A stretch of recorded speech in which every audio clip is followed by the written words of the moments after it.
അപ്പോൾ ഇതാണല്ലേ curcuma yellow colour. റിവ്യൂസിൻ്റെ അതിപ്രസരവുമായ റിവ്യൂറിസം. Welcome to our channel.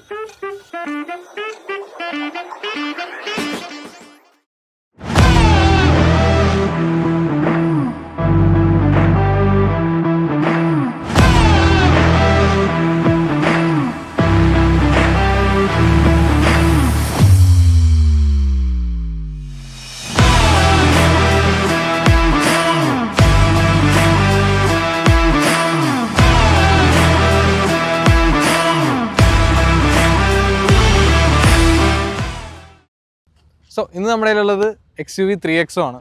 ഈ കളർ ഫസ്റ്റ് നീ എവിടെ കണ്ടെന്ന് ഓർമ്മ? വോൾസ്വാഗൻ ടീറോക്കിൽ കണ്ടിട്ടുണ്ട്. ആ ടീറോക്കിൽ എന്നാ കുർക്കുമ യെല്ലോ എന്ന് വിളിക്കുന്ന ഒരു കളറാണ്. ഇതിന്റെ ഒരു ലൈറ്റർ വേർഷൻ ആണ് നമ്മൾ അൾട്രോസിൽ ഫസ്റ്റ് കണ്ട ഒരു കളർ. പിന്നെ വേർട്ടസിനും ഉണ്ട്. കുർക്കുമ യെല്ലോ എന്നാ വോൾസ്വാഗൻ വിളിക്കുക. കേൾക്കാൻ ഒരു പ്രത്യേക കളർ അല്ലേ? ഇത് കുറച്ചുകൂടി ഷൈനി ആണല്ലേ മഹീന്ദ്ര, കുറച്ചുകൂടി ഗ്ലോസിനെസ് ഉണ്ട്. സോ നമുക്ക് ഇതിന്റെ പറയാം. ഇത് ഫസ്റ്റ് ഇറങ്ങിയത് മഹീന്ദ്ര X300 ആയിരുന്നു. പിന്നെ 3XO എന്ന ഒരു പേര് മാറ്റി. സാങ്യോങ് ടിലോവ് ബേസ്ഡ് ആണ് ഇതിന്റെ ചാസി വന്നിരിക്കുന്നത്. അപ്പോൾ നമുക്ക് അതിന്റെ വിശേഷങ്ങൾ എടുക്കാം. പിന്നെ ഇത് എന്തുകൊണ്ടാണ് ഈ വണ്ടി സ്പെഷ്യൽ നമുക്ക് റിവ്യൂസിൽ പറയാം അല്ലേ? സോ നമുക്ക് ഫ്രണ്ട് ലുക്കിലേക്ക് കിടക്കാം. ഫ്രണ്ട് ലുക്ക് ആദ്യം തന്നെ നോക്കുമ്പോൾ 300 ആയിട്ട് നല്ല ഡിഫറൻസ് അവർ കൊണ്ടുവന്നിട്ടുണ്ട്. കുറച്ച് പോളറൈസിങ് ലുക്കാണ്. ചിലവർക്ക് ഇഷ്ടപ്പെടില്ല, ചിലവർക്ക് കൂടുതൽ. എനിക്ക് പേഴ്സണലി 300 ലുക്കാണ് ഇഷ്ടം. പക്ഷെ ചിലവർക്ക് ഈ ലുക്ക് ആയിരിക്കും ഇഷ്ടപ്പെടുക. ഒരു ന്യൂ ജെൻ ഫീൽ കൊണ്ടുവന്നൊരു സ്റ്റൈലിംഗ് ആണ്. ഇവിടെയൊക്കെ ഗ്ലോസി ഫിനിഷാണ് വന്നിരിക്കുന്നത്. ഇവിടെയൊക്കെ നല്ലൊരു ഭംഗിയുണ്ട് ഗ്ലോസി ഫിനിഷ് വന്നിട്ട്. പിന്നെ ഇത് MX5 വേരിയൻ്റ് ആണ്. അതുകൊണ്ട് ഫോഗ് ലാമ്പ് വരുന്നില്ല. ഫുൾ LED ലൈറ്റ്സ് ആണ് വന്നിരിക്കുന്നത്. പ്രൊജക്ടർ ലാമ്പ്, ഇവിടെ നമുക്ക് LED ലൈറ്റ് കാണാം. ഇൻഡിക്കേറ്ററും ഇവിടെ തന്നെ ഇൻറ്റഗ്രേറ്റഡും ആണ്. പിന്നെ ഇവിടെ 2 ഷാർപ്പ് ലൈൻസ് പോയിട്ടുണ്ട്, അവർ കുറച്ചൊരു സ്പോർട്ടി ഫീൽ കൊണ്ടുവരാൻ വേണ്ടിയിട്ട്. പിന്നെ ഇതിൽ പാർക്കിംഗ് സെൻസർ വരുന്നില്ല, ഫ്രണ്ട് ക്യാമറ വരുന്നില്ല, അഡാസ് വരുന്നില്ല. എന്താ വെച്ചാൽ ഇത് MX5 വേരിയൻ്റ് ആയതുകൊണ്ട്. ഇതിന് ടോപ്പ് ആൻഡ് വേരിയൻ്റ് അഡാസ് വരുന്നുണ്ട്, സെൻസേഴ്സ് ഒക്കെ വരുന്നുണ്ട്. അത്രയ്ക്ക് തന്നെയുള്ളൂ ഫ്രണ്ട് ലുക്ക്. ഇനി നമുക്ക് സൈഡ് ലുക്കിലോട്ട് പോവാം. ഓക്കെ, അപ്പോൾ സൈഡ് ലുക്സിലേക്ക് വരുമ്പോഴാണ് നമുക്ക് ഏറ്റവും കൂടുതൽ ഒരു അട്രാക്ഷൻ പോകുന്ന ഒരു കാര്യമാണ് ഇതിൻ്റെ ഒരു ക്രോസ് ഓവർ സ്റ്റൈലിംഗ്, അല്ലെങ്കിൽ കുറച്ചുകൂടെ പറയുന്നത് SUV സ്റ്റൈലിംഗ് ക്യാരക്ടർ കൊടുത്തിട്ടുണ്ട്. അതിന് മെയിൻ ഒരു കാര്യമാണ് ഇതിൻ്റെ ഒരു black cladding through out the body running ആയിട്ടുള്ളത്. പിന്നെ പറയേണ്ട ഒരു ഡിഫറൻസിയേഷൻ ആണ് ഈ ഒരു കട്ടിങ്. ഇതാണ് ആ ഒരു 300 ഇതിലേക്ക് വരുമ്പോൾ ഒരു ഡിഫറൻസിയേഷൻ ചെയ്യണ ഒരു ഫാക്ടർ. പിന്നെ അലോയ് സ്റ്റൈലിംഗ്, ഇതിപ്പോൾ ഒരു മിഡ് വേരിയൻ്റ് ആണ്. MX5 ട്രിം എന്ന് പറയുമ്പോൾ ആ ഒരു വേരിയൻറ്റിൽ വന്നിട്ട് 205/65 R16 ഇഞ്ചിൻ്റെ ടയേഴ്സാണ് കൊടുത്തിരിക്കുന്നത്. വീൽസ് ആയാലും ഡ്യുവൽ ടോൺ ഡയമണ്ട് കട്ട് ഫിനിഷിലാണ് കൊടുത്തിരിക്കുന്നത്. അത്യാവശ്യം നല്ലൊരു അട്രാക്റ്റീവ് ഡിസൈനാണ്. ലൈക്ക് മഹീന്ദ്രയുടെ കുറേ നാളായിട്ടുള്ളൊരു ഡിസൈൻ ഫിലോസഫിയിലുള്ള ഒരു സെയിം ഡിസൈനൊക്കെയാണ് കൊടുത്തിരിക്കുന്നത്. ഇതിൻ്റെ ടോപ്പ് സ്പെക്ക് വരുമ്പോൾ 17 ഇഞ്ചിൻ്റെ വീൽസ് നമുക്ക് കിട്ടുന്നുണ്ട്. പിന്നെ പറയുകയാണെന്നുണ്ടെങ്കിൽ എൻ്റെ ഒരു ത്രൂ ഔട്ട് ദ ബോഡി ഒരു ക്യാരക്ടർ ലൈൻസിൻ്റെ റണ്ണിങ് കാണാം. ഈ ഒരു ഫെൻഡറിൽ നിന്ന് സ്റ്റാർട്ട് ചെയ്ത് ആ ഒരു ബാക്കിലെ റിയർ ഡോറിൻ്റെ അവിടെ നിന്ന് വീണ്ടും ഒരു ലൈൻ സ്റ്റാർട്ട് ചെയ്ത് ഒരു നല്ലൊരു എയറോഡൈനാമിക് ബിറ്റ് പോലെ അവർ ആഡ് ചെയ്തിട്ടുണ്ട്. പിന്നെ പറയേണ്ട ഒരു കാര്യമാണ് ഇതിൻ്റെ മിറേഴ്സ്. ഇതിൽ 360 ക്യാമറ വരുന്ന ഒരു മോഡൽ, ഹയർ എൻഡ് മോഡലിലേക്ക് വരുമ്പോൾ ഒരു 360 ക്യാമറയുടെ ഒരു പ്ലേസ്മെൻറ്റ് ഇവിടെ കാണാൻ കഴിയും. റിക്വസ്റ്റ് സെൻസേഴ്സ് വന്നിട്ടുണ്ട്. പിന്നെ പറയുകയാണെന്നുണ്ടെങ്കിൽ ഇതിൻ്റെ ഒരു ഫ്യൂൽ ടാങ്ക് കപ്പാസിറ്റി പറയുകയാണെങ്കിൽ 42 ലിറ്റേഴ്സിൻ്റെ ടാങ്ക് കപ്പാസിറ്റിയാണ് വരുന്നത്. അത്യാവശ്യം നീളമാണ് വണ്ടിക്ക്. നമുക്ക് അത്യാവശ്യം സ്പേസിൻ്റെ കാര്യമൊക്കെ ഇൻറ്റീരിയറിലേക്ക് വരുമ്പോൾ ഡിസ്കസ് ചെയ്യാം. പിന്നെ ഇതിൽ എടുത്ത് പറയേണ്ട ഒരു കാര്യമാണ് റിയറിലേക്ക് വരുമ്പോൾ ഈ ഒരു ടോപ്പിലെ റൂഫ് റെയിലിൻ്റെ ഭാഗത്തായാലും ഈ ഒരു ലൈറ്റ് പ്ലേസ്മെൻറ്റിൻ്റെ ഭാഗത്തായാലും ഒരു ഡയമണ്ട് ഷേപ്ഡ് ഒരു നേൾഡ് ഫിനിഷിങ് കൊടുത്തിട്ടുണ്ട് ആ ഒരു ഗ്ലോസി ബ്ലാക്ക് ഫിനിഷസിൽ. ഇവിടെയും അതൊരു കണ്ടിന്യൂഷൻ പോലെ കൊടുത്തിട്ടുണ്ട്, ആ ഡോറിനോട് മേർജ് ചെയ്ത് നിൽക്കുന്ന രീതിയിൽ. 200 mm ഗ്രൗണ്ട് ക്ലിയറൻസ് ആണ് വന്നിരിക്കുന്നത്. എല്ലാ 4 വീൽസിലും ഇതിന് ഡിസ്ക് ബ്രേക്സ് വന്നിട്ടുണ്ട്. സോ അത്രയൊക്കെ ഇതായിരുന്നു സൈഡ് ലുക്സിൻ്റെ റിവ്യൂ. സോ റെയർ ലുക്കിലേക്ക് വരുമ്പോൾ നമുക്ക് ആ പുതിയൊരു ലോഗോ ആയിട്ട് വന്ന് കാണാം. പിന്നെ XUV 3XO എന്നൊരു വലിയ ഒരു ലെറ്റേഴ്സിൽ ഇവിടെ എഴുതിയിട്ടുണ്ട്. ഇത് കാണുമ്പോൾ കുറച്ച് ബോറിംഗ് ആയി. എന്താ വെച്ചാൽ XUV 3XO അവർക്ക് സെപ്പറേറ്റ് ഇവിടെ ആയിട്ട് കൊടുക്കായിരുന്നു, എന്നാലേ കുറച്ചൊരു ഭംഗിയുള്ളൂ. ഇവിടെ കൊടുത്തത് കുറച്ചൊരു ഓക്വേർഡ്നെസ് തോന്നുന്നുണ്ട്. പിന്നെ കണക്റ്റിംഗ് ലൈറ്റ്സ് വന്നിട്ടുണ്ട്. ഇവിടെ ഒരു കണക്റ്റിംഗ് ലൈറ്റ്സ് വന്നിട്ടുണ്ട്. ഫുൾ LED ആയിട്ടാണ് പോയിരിക്കുന്നത്. ഇൻഡിക്കേറ്ററും LED ആയിട്ട് ഇവിടെ കൊടുത്തിട്ടുണ്ട്. ഇതിൻ്റെ റിവേഴ്സ് ലൈറ്റ് ഹാലജനായിട്ടാണ് കൊടുത്തിരിക്കുന്നത്. 2 പാർക്കിംഗ് സെൻസർ വന്നിട്ടുണ്ട്. ക്യാമറ ഏകദേശം നമുക്ക് ഇവിടെ കാണാം. ഇവിടെയൊക്കെ ഒരു ഫ്ലിംസി ബമ്പറാണ് കൊടുത്തിരിക്കുന്നത്. ഇവിടെയൊക്കെ ഒരു കോസ്റ്റ് കട്ടിങ് നമുക്ക് കാണാൻ പറ്റും.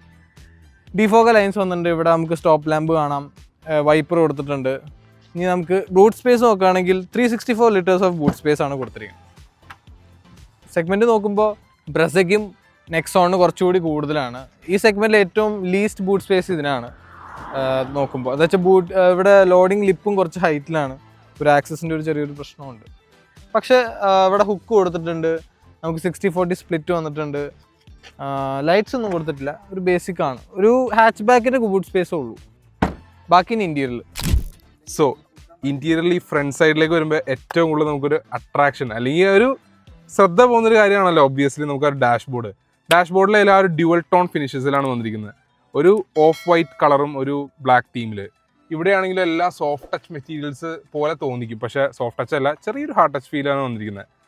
പിന്നെ പറയുകയാണെങ്കിൽ സോഫ്റ്റ് ടച്ച് വരുന്നത് നമ്മുടെ ഈ ഒരു സ്റ്റിയറിംഗ് വീലാണ്, ഫുൾ ലെതർ റാപ്ഡ് ആയിട്ടുള്ള സ്റ്റിയറിംഗ്. ഈ ഒരു സ്റ്റിയറിംഗ് നമ്മൾ ഒരുപാട് മോഡൽസിൽ മഹീന്ദ്രയിൽ കണ്ടിട്ടുണ്ട്. എല്ലാ രീതിയിലുള്ള ഫംഗ്ഷൻസും നമ്മുടെ ഡാറ്റ റെസ്യൂം ചെയ്യാനായിട്ടുള്ള ഓപ്ഷൻസ്, കൂട്ടാനും കുറയ്ക്കാനും, നമ്മുടെ cruise control, voice commands, volume up down ചെയ്യാൻ, കോള് പിക്കപ്പ് ആൻഡ് കട്ട് ചെയ്യാനൊക്കെ ആയിട്ടുള്ള ഓപ്ഷൻസ്. ഫുൾ ഡിജിറ്റൽ ഒരു ക്ലസ്റ്ററാണ് വന്നിരിക്കുന്നത്. കംപ്ലീറ്റ് ഒരു യൂണിറ്റ് പോലും ഒരു അനലോഗ് സാധനം കൊടുത്തിട്ടില്ല. സെയിം ആസ് ആ ഒരു ടച്ച് സ്ക്രീനും. ഈ ഒരു ടച്ച് സ്ക്രീനിൽ നമ്മൾ റോക്സിലെ കണ്ട സെയിം യൂണിറ്റ് ഒക്കെ തന്നെയാണ് വന്നിരിക്കുന്നത്. പിന്നെ പറയുകയാണെന്നുണ്ടെങ്കിൽ നമുക്ക് ഈ ഒരു വൈസേഴ്സിൻ്റെ ഇവിടെ വേറെ ലൈറ്റും സെറ്റപ്പും മിറേഴ്സും ഒന്നും കൊടുത്തിട്ടില്ല. പക്ഷേ കോ ഡ്രൈവറിന് ലൈറ്റും കൊടുത്തിട്ടുണ്ട്, മിററും കൊടുത്തിട്ടുണ്ട്. ആ ഒരു അഡ്ജസ്റ്റ്മെൻറ്റ്സ് എല്ലാം കൊടുത്തിട്ടുണ്ട്. പിന്നെ ഇവിടെ ആയിട്ട് ഒരു സൺറൂഫ് വന്നിട്ടുണ്ട്.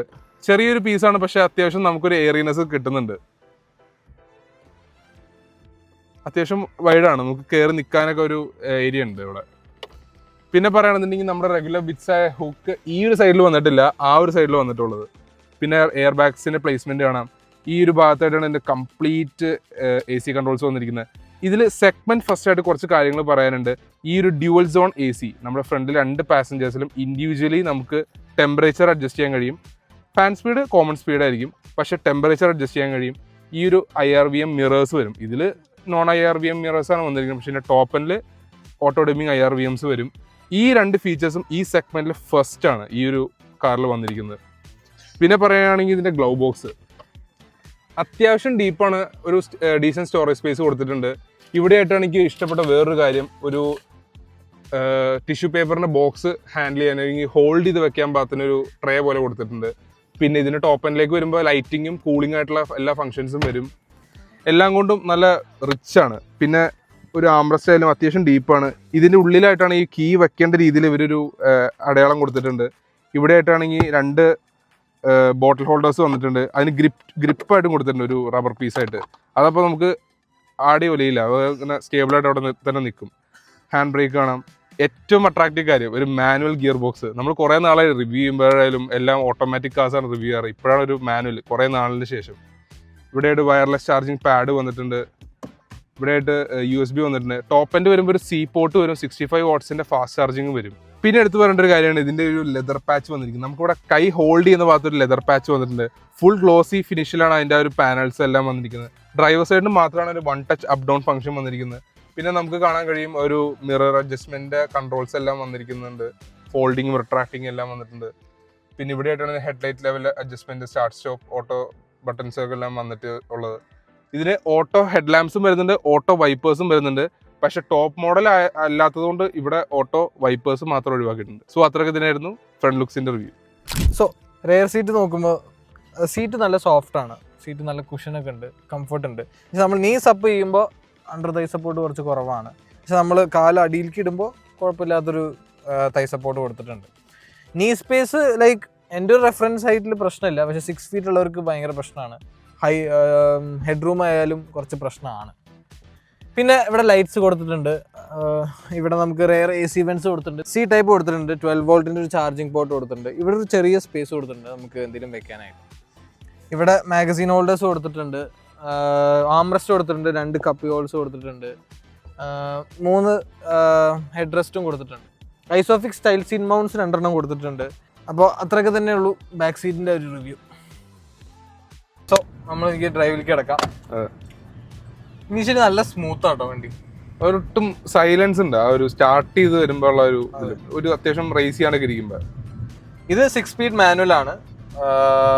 അത്യാവശ്യം നല്ലൊരു ഫ്രണ്ട്ലി ആണല്ലേ വണ്ടി, ടോട്ടൽ ഫ്രണ്ട്ലി ആണ് ഓടിക്കുമ്പോൾ തന്നെ. എനിക്കിതിൽ ഡ്രോബാക്ക് ആയിട്ട് തോന്നിയത് എന്താ അറിയോ, ലോ എൻഡ് ഭയങ്കര മോശം. ആ ചെറിയ 3 സിലിണ്ടറിൽ ആ ഒരു ടർബോ ലാഗ് ആണ്, ഭയങ്കര ലാഗാണ്. നമ്മൾ സിറ്റിയിലൊക്കെ യൂസ് ചെയ്യുമ്പോൾ സ്റ്റോപ്പിൽ വരുമ്പോൾ ഫസ്റ്റ് ഗിയർ ഇടണം. പക്ഷെ മിഡ് എനിക്ക് ഭയങ്കര ഏറ്റവും ഇഷ്ടപ്പെട്ടത് മിഡ് റേഞ്ച് ഫുള്ള് അടിപൊളിയാണ്. ഇതിലിപ്പോ നമുക്ക് ഡ്രൈവ് മോഡ്സും വന്നിട്ടുണ്ടല്ലേ. ഡ്രൈവ് മോഡ്സ് പറയുകയാണെങ്കിൽ സ്പോർട്ട് വന്നിട്ടുണ്ട്, കംഫർട്ട് വന്നിട്ടുണ്ട്, നോർമൽ വന്നിട്ടുണ്ട്. സ്പോർട്ട് മോഡിൽ ഇപ്പൊ നമ്മളൊരു സെക്കൻഡ് ഗിയറിലേക്ക് ഡൗൺ ചെയ്ത് വലിച്ച ഒരു 2K RPM കഴിഞ്ഞ ഒരു പുള്ളുണ്ട്. ഇത് 1.2 ലിറ്റർ പെട്രോൾ എഞ്ചിനാണ്. അപ്പൊ നമ്മൾ പറഞ്ഞില്ലേ ഈ വണ്ടിയിൽ എന്തുകൊണ്ടാണ് ഒരു സ്പെഷ്യൽ ഉള്ള ഒരു കാര്യം എന്ന്, സെഗ്മെന്റ് ബെസ്റ്റ് പവർ കൊടുത്തിട്ടുണ്ട്. അതെ, 130 bhp and 230 Nm ടോർക്ക്. ആ ഒരു 1.2 ലിറ്റർ എഞ്ചിൻ വെച്ചിട്ടാണെന്ന് നോക്കണം. 3 സിലിണ്ടർ എഞ്ചിനാണ്. റിഫൈൻമെന്റ് ലൈക്ക് ഞാൻ ഡോറിലൊക്കെ നോക്കിയപ്പോ വൈബ്രേഷൻസ് ഉണ്ട്. എന്ന് വെച്ചാൽ 3 സിലിണ്ടർ ആയതുകൊണ്ട് ഒരു ഇൻബാലൻസ് ആണ്. അതിപ്പോ ആ സെഗ്മെന്റിൽ എല്ലാ വണ്ടിക്കും ഉണ്ട് 3 സിലിണ്ടർ ആയിട്ട്. പക്ഷെ പവർ ഡെലിവറിയിൽ ബെസ്റ്റ് ആണ് ഈ XUV. അതുകൊണ്ടാണ് Mahindra best in engine making അല്ലേ. എഞ്ചിൻ അവർ നല്ല സ്പെക്ക് കൊടുക്കും. ലൈക്ക് മഹീന്ദ്രക്ക് എന്നുള്ള ഒരു ലേബലായിരുന്നു അവർ SUVs മാത്രമാണ് ഉണ്ടാക്കണേ. പക്ഷെ അവർ ആ ഉണ്ടാക്കുന്നത് മാക്സിമം പെർഫെക്റ്റ് ആക്കാനാണ് ശ്രമിക്കാറ്. ആ ഒരു ഡീസൽ എഞ്ചിനും ഉണ്ട്. ഇതിന് ഡീസൽ എഞ്ചിൻ അടിപൊളിയാണ്. 115 bhp 200 Nm ടോർക്ക് കൊടുത്തിട്ടുണ്ട്. 300 Nm ടോർക്ക്. ആ 300 Nm നന്നായിട്ട് കൊടുത്തിട്ടുണ്ട്. ആക്ച്വലി XUV 300ലും ആ ഡീസൽ എഞ്ചിനാണ് ഏറ്റവും മൂവിങ് ഉണ്ടായിരുന്നത്. നല്ല എഫിഷ്യന്റ് എഞ്ചിനാണ്. എങ്ങനെ ഓടിച്ചാലും നിങ്ങൾക്ക് ഒരു ബിലോ 20ലേക്ക് പോകില്ല. നല്ല പവറാണ്. പക്ഷെ അതൊരു ഒരു സിറ്റിയിലൊക്കെ യൂസ് ചെയ്യണമെങ്കിൽ 15-16 ആ റേഞ്ച് ലോക്ക്ഡൌൺ. സോ ഇതിന് കുറച്ച് ബേസ് മോഡലിന് TMPFI എന്ന് പറഞ്ഞിട്ടൊരു എഞ്ചിനും കൂടി ഉണ്ട്. അതും ടർബോ ചാർജ്ഡ് ആണ്. അത് മൾട്ടി പോയിന്റ് ഫ്യൂൽ ഇഞ്ചക്ഷൻ എന്നാണ് വിളിക്കുക മഹീന്ദ്ര.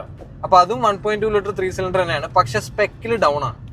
ദാറ്റ് മീൻസ് അത് 110 bhp 200 Nm torque. That means 30 Nm ടോർക്കും ഒരു 20 bhp ലെസ് ആണ് TGDI-നേക്കാളും. പക്ഷെ TGDI നോക്കുമ്പോൾ അതിന് ഡ്രോബാക്ക് എന്താന്ന് വെച്ചാൽ അതിന്റെ ഫ്യൂൽ ഇല്ലേ, അതിന്റെ ഫ്യൂൽ ഇഞ്ചെക്ട് ചെയ്യണത് ഇൻടേക്ക് മാനിഫോൾഡിലേക്കാണ് എഞ്ചിന്റെ. ഡയറക്റ്റ് സ്പ്രേയിങ് അല്ല ഇതിന്റെ. അങ്ങനെയല്ല, ഇതിന്റെ ഡയറക്റ്റ് സിലിണ്ടറിലാണ്, വണ്ടിയുടെ സിലിണ്ടറിലേക്കാണ് ഫ്യൂൽ ഇഞ്ചെക്ട് ചെയ്യണം. അപ്പൊ എന്താ ഗുണം എന്ന് വെച്ചാൽ ഫ്യൂലിൽ മൈലേജ് ബെറ്റർ ആണ് TGDI-ന്. മൈലേജും പിന്നെ പ്രോപ്പർ ഒരു ലാഗ് കുറവുണ്ട്. എന്താ വെച്ചാൽ കറക്റ്റ് ഫ്യൂല് കിട്ടുന്നത് TGDI-ക്കാണ്.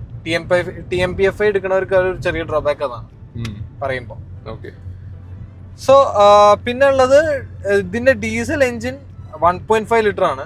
ഇപ്പോഴും 1.5 ലിറ്റർ അവർ കൊടുക്കണ്ടല്ലേ, അത്രയും സൈസുള്ള എഞ്ചിൻ കൊടുക്കുന്നുണ്ട്. അതും ഈ ഒരു സെഗ്മെന്റിന്. അതെ, നമുക്ക് ഇതിന്റെ ആ ഒരു അപ്പർ സെഗ്മെന്റിൽ മാത്രമാണ് നമുക്ക് ഒരു diesel engine as of now എല്ലാ ബ്രാൻഡ്സിലും കാണാൻ കഴിയുന്നത്. മാരുതിയും വോക്സ് വാഗണും മാത്രമാണ് അത് എടുത്ത് കളഞ്ഞത്. അതിന് 6 സ്പീഡ് മാനുവൽ ട്രാൻസ്മിഷൻ ഉണ്ട്, 6 സ്പീഡ് AMT ഉണ്ട്. അത് എടുക്കാണ്ടിരിക്കണതല്ലേ. എന്ന് വെച്ചാൽ TUV 300 ഒക്കെ സമയത്ത് AMTക്ക് ഇഷ്യൂസ് ഉണ്ടായിരുന്നു, ഡീസൽ AMTക്ക്. അതും അത്ര ഡ്രൈവർ എന്തൂസിയാസ്റ്റ് ഫീൽ ഒന്നും കിട്ടുന്ന ഒരു മോഡലല്ല. ലൈക്ക് യു ക്യാൻ ഡ്രൈവ്, അത്രേ ഉള്ളൂ. പിന്നെ റൈഡ് കുറച്ച് ഫേം ആണല്ലേ, കുറച്ചൊരു സ്റ്റിഫ്നെസ് ഉണ്ട് വണ്ടിക്ക്. പക്ഷെ എനിക്ക് ആ ഒരു സ്റ്റിഫ്നെസ് ഇഷ്ടപ്പെട്ടു. നമുക്ക് ഡ്രൈവ് ചെയ്യുമ്പോഴൊക്കെ ഒരു ചെറിയൊരു കോൺഫിഡൻസ് കിട്ടും ഒരു കോർണർ ചെയ്യുന്ന ടൈമിലൊക്കെ. സ്റ്റിയറിംഗ് ഫീഡ്ബാക്ക് അത്ര കൊടുത്തിട്ടില്ല വണ്ടിക്ക്. സസ്പെൻഷൻ ലൈക്ക് എടുത്തോളും എന്നുള്ളൊരു ഫീൽ ഉണ്ടല്ലേ, ലൈക്ക് റഗഡ് ആണ് വണ്ടി, എടുത്തോളും. അത്ര സ്റ്റിഫ് അല്ല എന്നാ കുഴപ്പമില്ല. പക്ഷെ ഒരു സ്റ്റിഫ്നെസ് നമ്മള് ബമ്പൊക്കെ ചാടുമ്പോ ഉണ്ട്. പക്ഷെ നമ്മൾ ഹൈവേയിലൊക്കെ ഹൈ സ്പീഡ് പിടിച്ച് പോവാം, ആ ഒരു ഇതുള്ളതുകൊണ്ട്. മൈലേജ് നമുക്ക് ഇതിന്റെ പറയാം. ഇതിന്റെ മൈലേജ് സിറ്റിയിൽ ഒരു 9-8 ആ റേഞ്ച് കിട്ടുള്ളൂ. 9 to 10 ആ റേഞ്ച് ആണ്. ഓട്ടോമാറ്റിക്, ഇതിന്റെ ഓട്ടോമാറ്റിക് ഉണ്ട്, പെട്രോളിന്റെ 6 സ്പീഡ് ഓട്ടോമാറ്റിക്, അതിന് അത്ര കിട്ടണം. മാനുവൽ ആകുമ്പോൾ ഒരു 11-12 ഒക്കെ നമുക്ക് പ്രതീക്ഷിക്കാം. ഇപ്പൊ നമ്മള് ഇത്രയും റാഷ് ചെയ്ത് കൊടുത്തിട്ട് പുഷ് ചെയ്തിട്ടും ഒരു 9.6 കിടക്കുന്നുണ്ട്. അതിന്റെ അടിയിൽ പോയിട്ടില്ല. പക്ഷെ മീറ്റർ ആയതുകൊണ്ട് നമുക്ക് അത്ര വിശ്വസിക്കാനും പറ്റില്ല. എന്തായാലും ഒരു 9 to 10 സിറ്റിയിൽ എന്തായാലും കിട്ടും. മാനുവൽ ആണെങ്കിൽ ഒരു 11 വരെയൊക്കെ പോകും. ഇതിന് ക്ലെയിംഡ് മൈലേജ് പറയുന്നത് 18 ആണ്.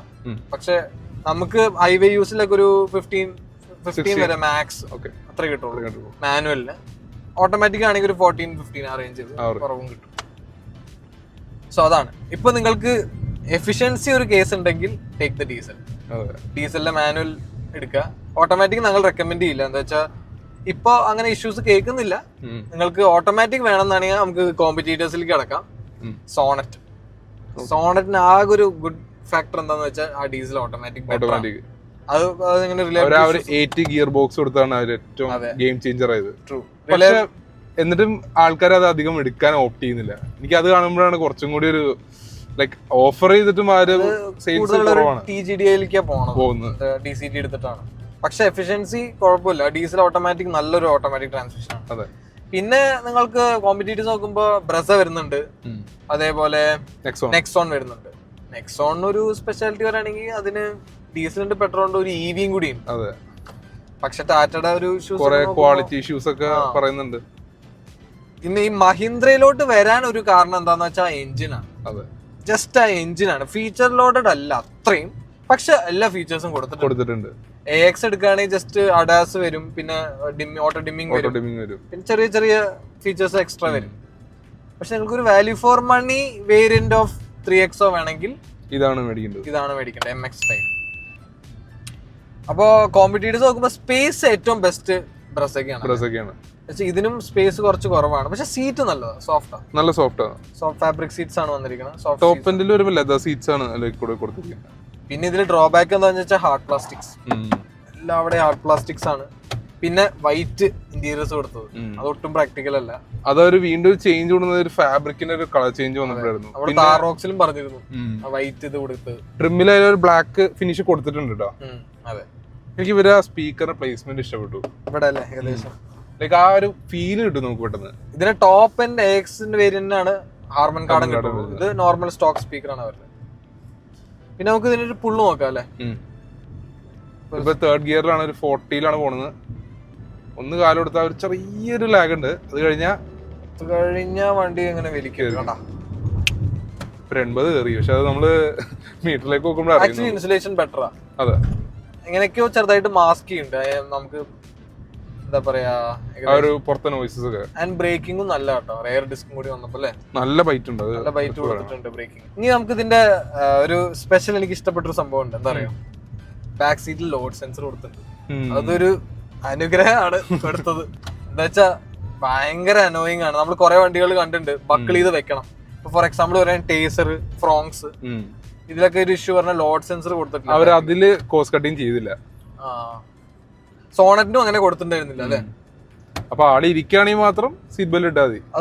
അത് കറക്റ്റ് ആയിട്ട് ഇതിന് സെൻസ് ചെയ്യും. എന്നിട്ട് ആൾ ഉണ്ടായിട്ട് ഇട്ടില്ലെങ്കിൽ മാത്രം അതൊരു യൂസ്ഫുൾ ഫീച്ചർ ആണ് കേട്ടോ. എന്താ വെച്ചാൽ നമ്മള് കൂടുതൽ ടൈം ഒരാളെ വണ്ടി ഉപയോഗിക്കുള്ളൂ എന്ന് പറഞ്ഞാൽ ബാക്കിൽ പോയി ബക്കിൾ ചെയ്യണം, ടാസ്ക് ആണ്.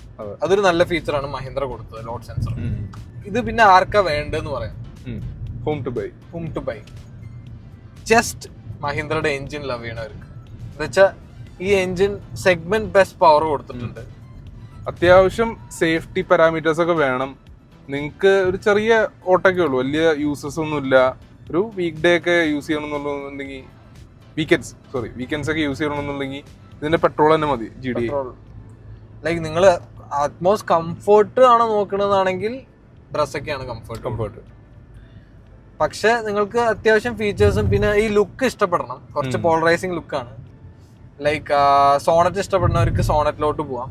അതേപോലെ വെന്യൂവിന്റെ പ്രശ്നം എന്താ വെച്ചാൽ ഡീസലിന് ഓട്ടോമാറ്റിക് ഇല്ല.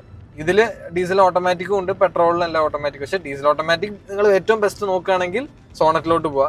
ഇത് പെട്രോൾ മാനുവൽ ആ ഒരു എന്തൂസിയാസ് പവർ കൊടുത്തിട്ടുള്ളതുകൊണ്ട് അത് നിങ്ങൾക്ക്, പക്ഷെ ഹാൻഡ്ലിംഗ് നോക്കരുത് അല്ലെ. ഹാൻഡ്ലിംഗ് വേണമെങ്കിൽ നിങ്ങൾക്ക് സ്കോഡ കൈലാക്കിലോട്ട് പോവാം. സ്കോഡ കൈലാക്ക് ഹാൻഡ്ലിംഗും ബെറ്റർ ആണ്. നിങ്ങൾക്ക് ഏറ്റവും പവറും വേണം, അത് എൻജോയ് ചെയ്യണ ഒരു ടേസ്റ്റ് ഉള്ള ഒരാളാണെന്നുണ്ടെങ്കിൽ ഇത് വാങ്ങിക്കണം, മാനുവൽ. യെസ്.